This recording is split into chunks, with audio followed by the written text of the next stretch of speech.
إن الله وملائكته يصلون على النبي يا أيها الذين آمنوا صلوا عليه وسلموا تسليما. اللهم صل وسلم وبارك على سيدنا محمد عدد خلقك ورضاء نفسك وزنة عرشك ومداد كلماتك، عدد ما ذكرك وذكره الذاكرون وغفل عن ذكرك وعن ذكره الغافلون. اللهم صل على سيدنا محمد صلاة دائمة بدوامك تنفعنا يوم لقائك.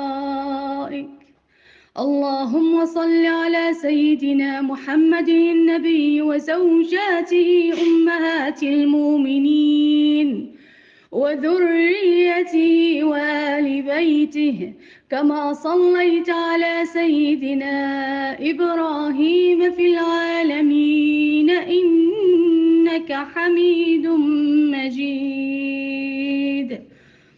وصل اللهم وسلم وبارك على سيدنا محمد في الأولين والآخرين والظاهرين والباطنين. سبحان ربك رب العزة عما يصفون وسلام على المرسلين وآخر دعوانا أن الحمد لله رب العالمين. أسأل الله جل وعلا أن يبلغني وإياكم رمضان، وأن يعيننا فيه على الصيام والقيام وطاعة الرحمن، وأن يرحم كل نفس ما أدركت رمضان. اللهم واشف كل مريض يا أرحم الراحمين. اللهم اغفر لآبائنا وأمهاتنا يا رب، ارحمهم كما ربونا صغارا يا أكرم الأكرمين.